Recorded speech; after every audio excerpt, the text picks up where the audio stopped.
Good morning, everyone. I hope everyone's off to a great start to their day. So today my talk's actually going to be on the competitive analysis of the Southern Oregon area, because this is where I'm making like my fake little store that I'm trying to make for my business plan. But basically, I did the competitive analysis based on this location because one, if there were potentiality of this becoming real in the future, this is kind of where I would like to stay around. It's mainly been my home since like 2013, since I came to Southern Oregon, and then that went its own way. But the creation of a store here really just felt exciting to me, because I love the community and I like the area here, so it all just made sense. But keeping that in mind, I did, because it's a fake one, we were able to choose places that have already been inhabited by other businesses already. In this case, I chose a newly developing area, but mostly I wanted the location of Stanton Optical, which if you look up for Medford, Oregon, is right in that corner next to the Starbucks. There's other food options there, such as like Jamba Juice, Chick-fil-A. There's obviously Chipotle there as well. And then across the street from that, we have another shopping plaza, which includes like Trader Joe's, Japanese place, and then across from that on the opposite side is actually the mall. And so it's like this kind of like triple-sided four-way stop that just has shopping centers all around. But it's really easy to drive into it from any location that you choose. And so it just made a lot of sense for this to be the location of my business, even if it was like this faux store that I'm making, right? So keeping all this in mind, I did the competitive analysis based on that. I made it, this is more like, we started at the spectrum of the primary competitors first, which was considering Astral Games, Funnigan Games in Ashland, Basin Gaming in Klamath Falls, and Castle Hill Gaming in Grants Pass, which I think were the big four of the area. Like literally every single town, or big town, big city in Southern Oregon has a card store. So immediately I started to think it's actually kind of dangerous to compete with not only like a competitor, like a major competitor in an area, but out of all the competitors, here in Medford is actually one of our longest standing, which is Astral Games. They've been here for longer than I've been, I guess, here for school, which was since 2013. So I did go into their page and I figured out that they were here, I think, at least since 2010, and I might be wrong because that's at least what was available on Facebook. But what can be seen is basically like a long track record and relationship with the people of the town, which for me, like, as far as figuring out like how to make your business special in the area, was actually to do just that. And so that missing component that comes with being like the new store here, it's a little harder to compete in that area because it's something that they've already ingrained into the fabric of the community, right?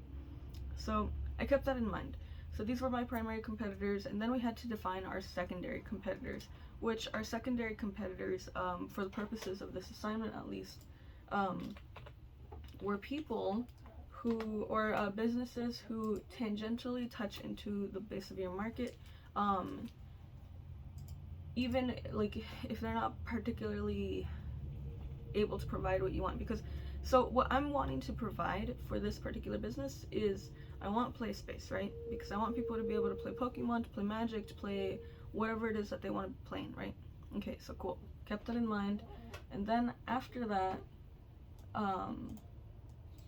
I wanted to sell Pokemon cards, Magic, and I think I was going to start with Dungeons and Dragons, so 3 fandoms, and then like, you know, play accessories, and then probably plushies because I just love plushies. But basically, like, that is what we've got, right? Well, so I picked all that, and the only ones that really like sold all these things were the big four.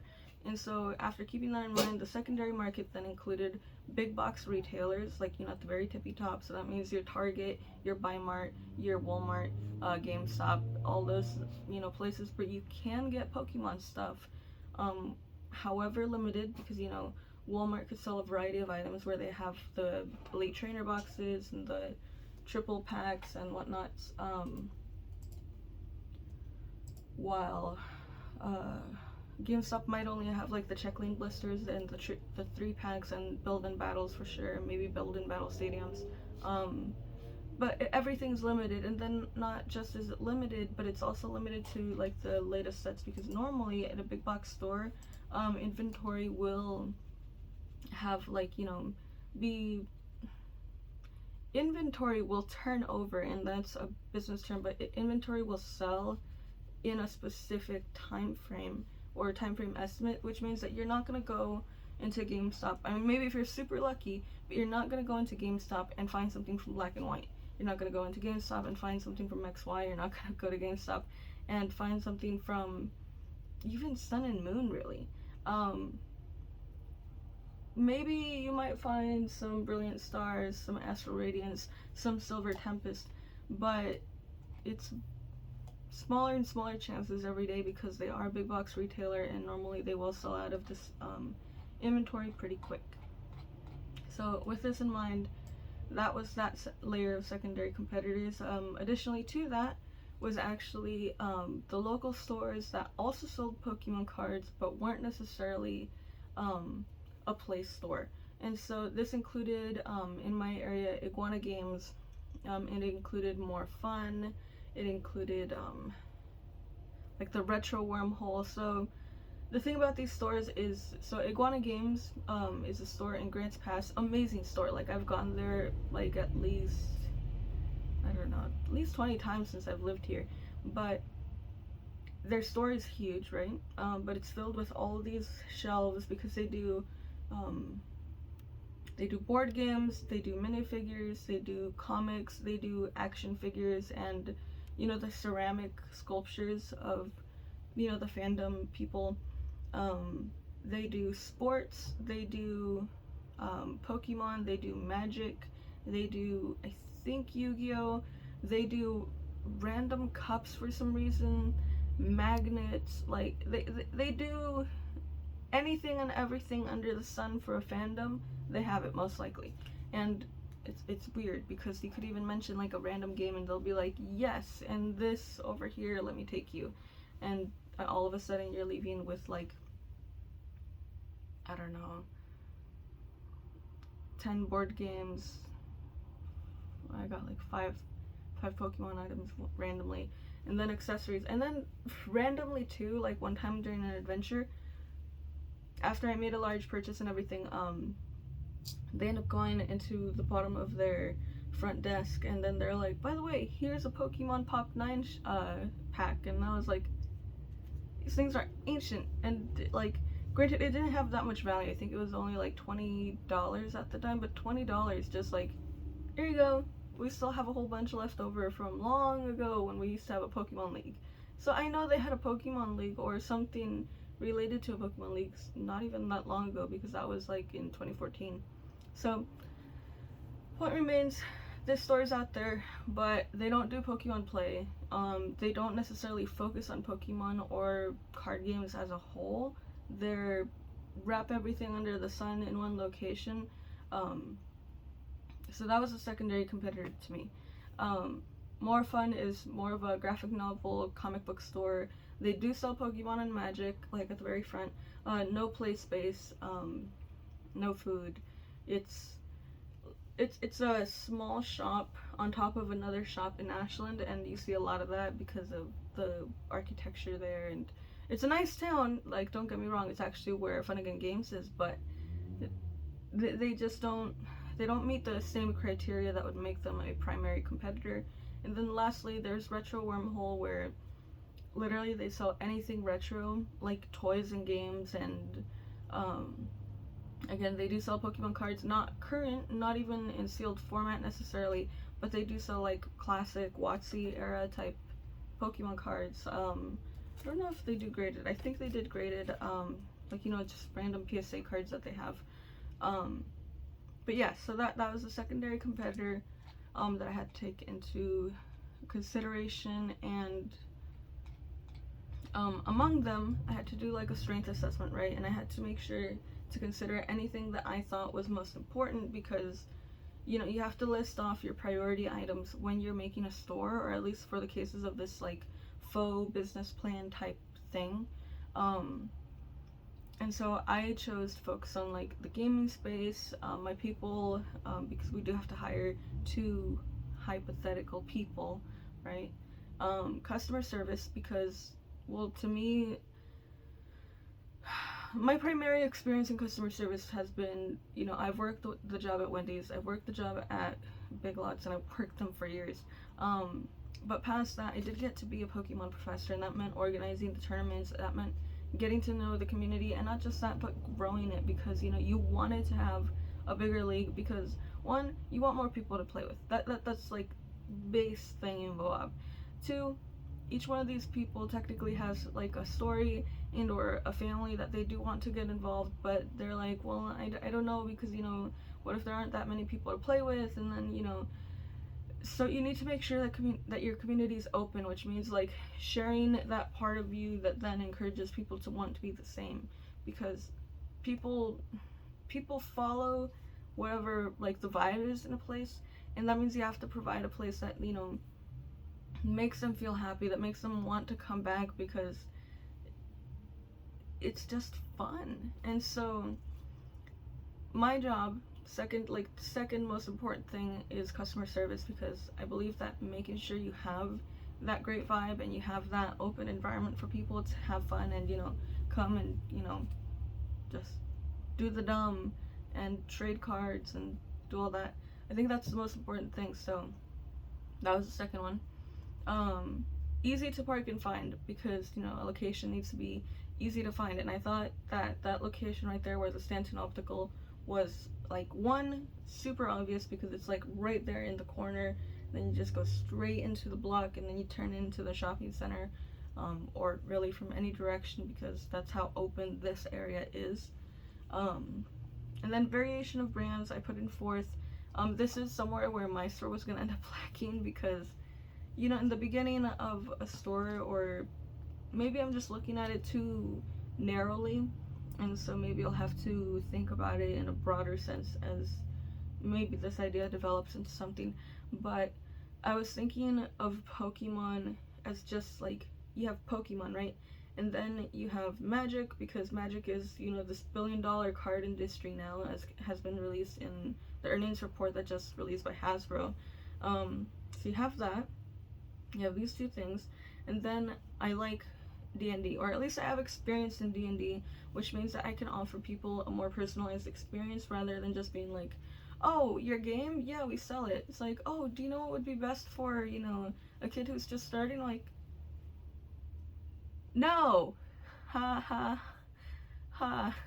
So you have to be able to provide that additional, help, where it's like your experience counts for a lot. And so variation of brands matters, but I did want to make sure that I knew a little more about the fandom, or that I had people that knew about the fandom enough to provide that additional like pizzazz to the experience, because otherwise you're just another store that decided to buy a certain thing to sell to people, and you don't even know what you're doing. And that, yeah, it's business, but that sucks as the consumer, because you're coming in because you think these people care, and they don't. So we'll see about that. But then number of sales platforms was another one for me, because this is a developing world. One of the things we had to consider were like barriers to entry. Well, so according to Ibis World, apparently 13.8 button no sorry, Dogu. 13.8% of all sales are made on e-commerce platforms, and granted, this number is very small, but it almost makes me consider, like, what if not every store is making the most of all of their resources that they have? Because technically, like, right now, if you look online, you can get Pokemon cards on eBay, you can get them on TCG Player, on Whatnot, on Drip Shop, on what's another one? Mercari, on OfferUp. You could literally get on a good number of platforms that actually exceeds the number of fingers I even have. So the point is there are options there, and some are more popular than others. Like, I would trust someone on eBay and TCG Player more than I would someone on Mercari, per se, right? Because Mercari is a place where anyone can sell anything. It's not really a storefront, it's just random people selling to random people. On Whatnot, it's that middle ground of like, this is social, this is like that sort of video empire type thing where it's like, that's awesome because you created like an actual brand for yourself and your business. And then that's meeting your actual business to do sales and stuff. So maybe that's actually top tier because people actually get to know you. People actually get to see you and trust you and be like, hey, you know, this person sells me these cards and they're pretty great. Like, or you know, like I have great relationships with, so on, so on.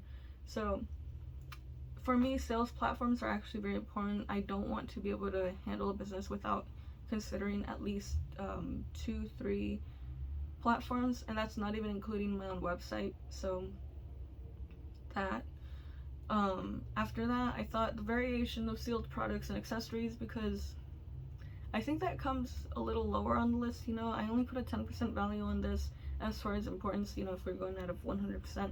And actually the next 4 are all 10% because they're equally important, but they're still at the bottom of the list. But the variation of sealed products, because technically if you have anything to sell, most of the time people will buy it no matter what it is. The only type of items that I don't really have, like, necessarily are trainer decks type deals where it's like, you know, you have the 60 card deck. But I might have to do that for a league, especially because, you know, there's going to be new players, and now Pokemon's actually making those league decks or theme decks, I think, very playable, because they come with actual like V Pokemon or V Max Pokemon, and now they're gonna come with EX Pokemon like they did with the Kildare Rayquaza one. Like, that one was long ago, but it was really amazing. So a variation of sealed products. Then an online presence as a whole. This is actually the start of mine potentially, where I guess the point is that people end up knowing you in the community. And so if you go to regionals or you go somewhere else, people at least know, one, where you stand. I am a person who collects, invests, and will mostly do that. I do play, but you will find me at the bottom tables and I will be having fun, but mostly I guess I'm there for the experience of it. It's really just for fun. I've been a Pokemon professor for not even most of my life, but for a good like 5 years, which I spent like happily learning with people and teaching them how to play. But in teaching them how to play, you know, you keep repeating the same that same sort of like experience level.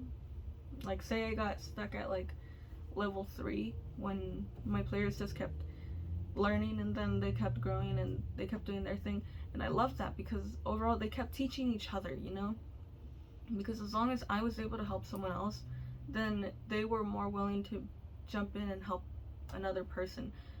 And I think that was one of my favorite things about the community that I ended up making here in Southern Oregon, was that if I was busy helping a new parent, right, like or a parent that came in with their like 5 and 8 year old, weirdly enough they always came in pairs, which was actually really nice because then they got to play with each other at first, you know what, while they were still in that shy bubble, but then eventually we had other players, and then I'd be like, hey, so and so, to not use names, I think he wants to play a game. And then I would learn the names of the kids, because then I could be like, and hey, do you want to play a game super quick, or do you want to play with them over here? And then they'd be like, oh no, I want to trade. It's like, okay.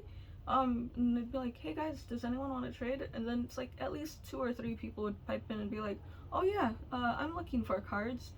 And they'd help a child. I mean, and the thing about trading with a child especially is knowing that the child's gonna tell you about like at least 20 cards in their binder, because that's what they do, because that's, you know, how they feel special.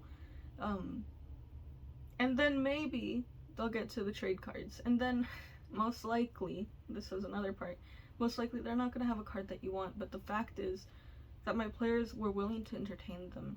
My players were willing to feign interest or actual interest in the cards of the kid that was excited about it, which then promoted that inner sense of confidence that the child had at that specific location. So it's all of these pieces that then, make me think, these are like the core traits of a good community, and this core community, I don't see the majority of my sales coming from in-store sales. The report says they will, so I would hope that maybe they do, but at the same time I don't expect them to, because I do expect a lot of the sales to come from online sales, and I do expect them to mostly be for vintage items, although maybe that'll make the vintage item sales and then in-store sell like the current stuff, or at least current-ish. But there's that. Then there's the hours of operation, because people need to be able to go to your store, find it, and then actually go be able to play. So hours of operation were up there.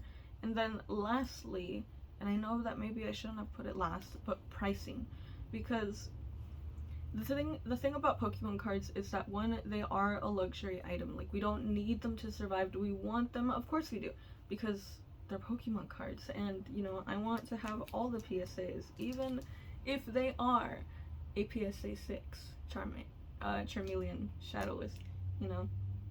I actually graded this one and I thought it was really nice, but I guess it got a 6. Either way, really cool card. So but there's that. People don't really need it, and then people don't really need to continue playing. Like, they could, if they wanted to, play with the same deck. Granted, you change that if you say, oh well, now we're expanded, now we're standard, which at this point, with the amount of expanded range, you might just stick to standard, because there's way too much to keep up on the expanded side. But there's that. And then, so people are gonna pay for these packs in this sort of environment because it's what they want to do. So I think pricing is at the very end of it. Yes, you have to provide fair pricing. Yes, you have to be competitive, but at the same time, like, what the shortage and COVID kind of showed us at the very end of like 2021, 2022, was that stores will end up charging whatever they want, and I would hope that I would never turn into that store, but at the same time, to not take advantage of that is kind of a loss on you, because you might have done the right thing, but at the same time you might have lost out on like 0.5 the times of amount of profit that you could have been making. And for a small store, with costs and everything, maybe that's your padding for the next few months, or I don't know. So pricing's at the very end, and so between all of that, based on 1 through 10 scale on each one, and also this is a weighted average based on the importance of each of these items, my store, or my hypothetical store, got a 7.31, Astral Games got an 8.42, Funnigan Games got a 7.94, Basin Gaming got an 8.57, and that ranked the highest of all the stores. Castle Hill Games got a 7.13, and the reason that Basin Gaming did end up winning, as far as being the best competitor, is actually that, one, customer service, top tier. Like, I swear these people would do anything to grow their leagues, like to help assist the players, to help make people feel like there's an incentive to keep coming. The league leader there, I'm not even sure he worked for the store, but the fact is that they created such an environment where it's like these people were wanting to help everyone simply out of the love of like having the league and wanting it to grow. So I gave them a 10 out of 10 in customer service. Like, I've seen them go like beyond the scope just to like help people and help make them happy, So gaming space available, a ton. Klamath Falls, I don't know if their rents are just super low, but this building was like, at the time Astral Games was like one segment, they had at least 3 going down, and that's not even including whatever I guess they had for their own personal inventory. But there was just so much room here. Like, there was no way your chair was gonna hit another person unless you really wanted it to hit another person and you purposely shoved your chair into theirs. But like, a lot of room, very nice clean tables, very nice clean, even open area walkway. Like, you could have fit probably another table in there, but instead of doing that, it was just this big wide open walkway, right? So there was that. Easy to find and park. Like, they were decent. They're near the heart of Grants Pass, where you have to go through all these roads, and you take one wrong road and you gotta start over because there's lots of one ways over there. So I gave them a 7. Not their fault, more just Grants Pass. Variation of brands. I think I gave them an 8, which was a little under Astral Games because I don't think they carry everything Astral has, and they don't carry it at the amount that they do. But at the same time, this might be a safe sort of option to to pick, because technically, if you over diversify, then people might not be interested in everything, and then at the quantities that you might be buying. So there's that. Variation of sales platforms. I think I gave most people a 7 just for having their actual store. And then I gave them a little more if they did shipping, but none of these people did, and so that was kind of like, this is weird. So we'll see about that.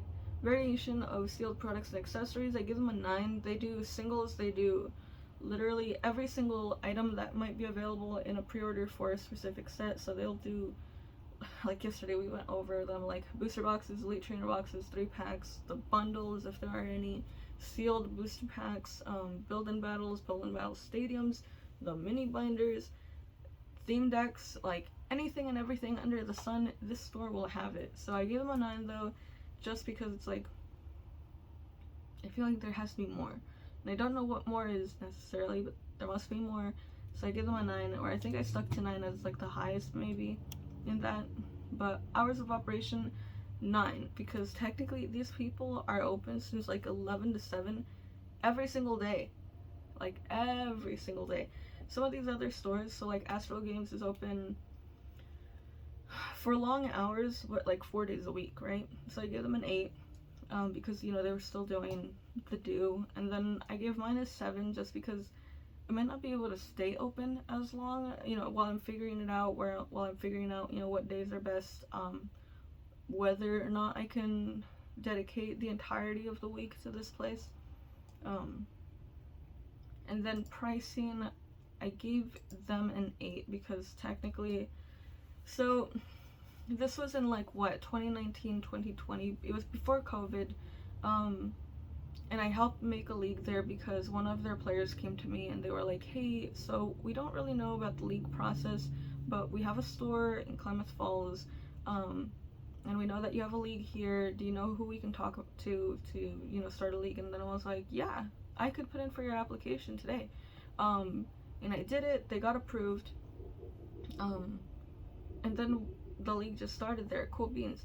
And so it was one of my first times traveling to Klamath Falls because, for at least like the first month and a half, I assisted in tournament organizing. I assisted in setting up the entirety of the league, providing some promos before they had any, and basically just giving them that extra help to make sure that whoever was running it in the future would then be able to run it on their own without any help from me, because then I could just stay home.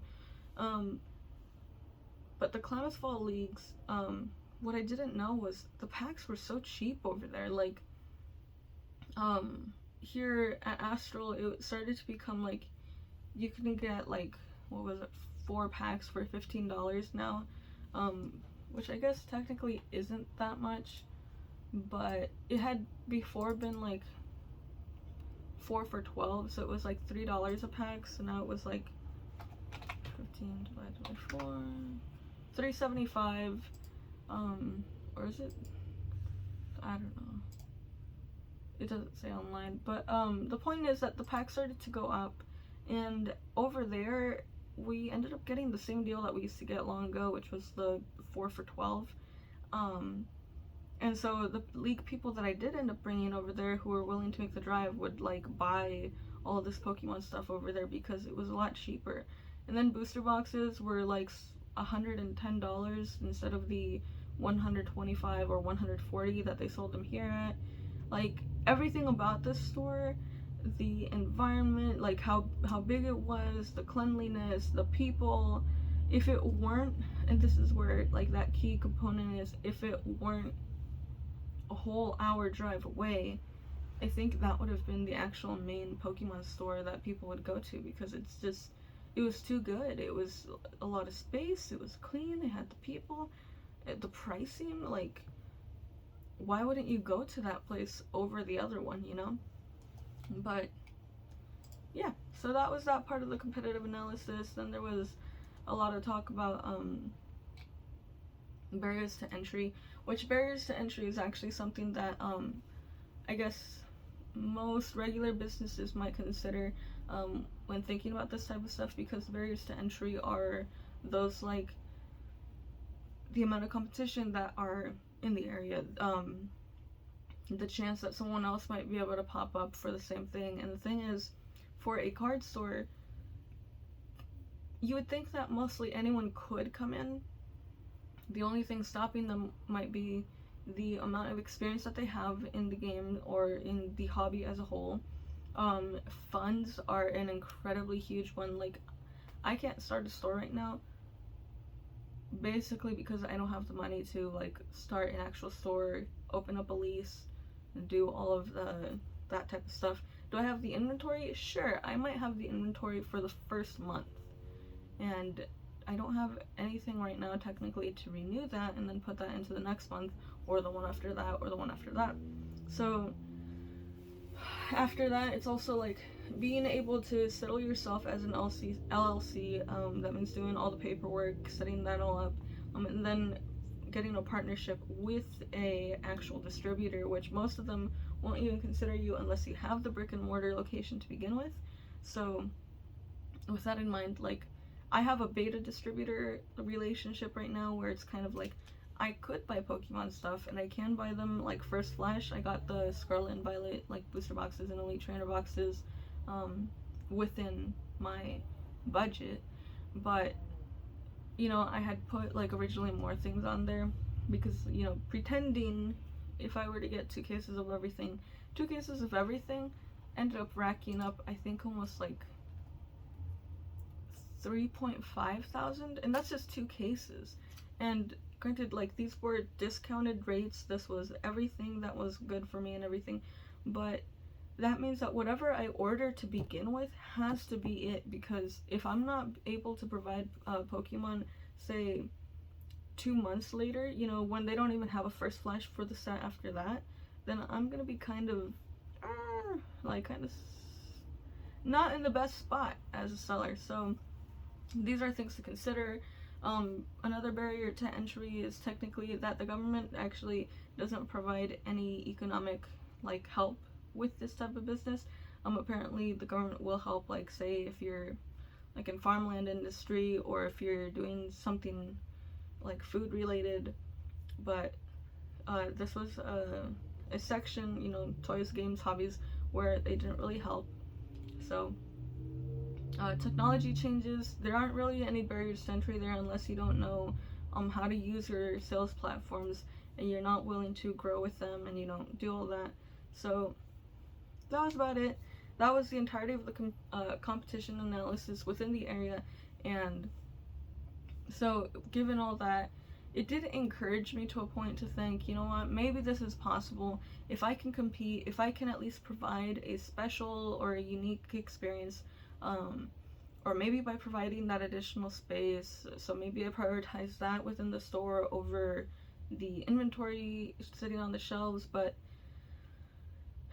it gave me a better idea of what to look for, what to prioritize, and then what it is that I valued myself within these stores, because it wasn't just guesswork, because I'm not just someone who's like, oh yeah, talk about this store, talk about this store.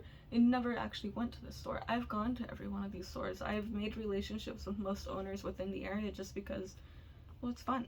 and also they work in the thing that I would love to do. So the point is getting that niche idea where it's like figuring out who's in the area, what to do about it, or how to just stand out in that specific way.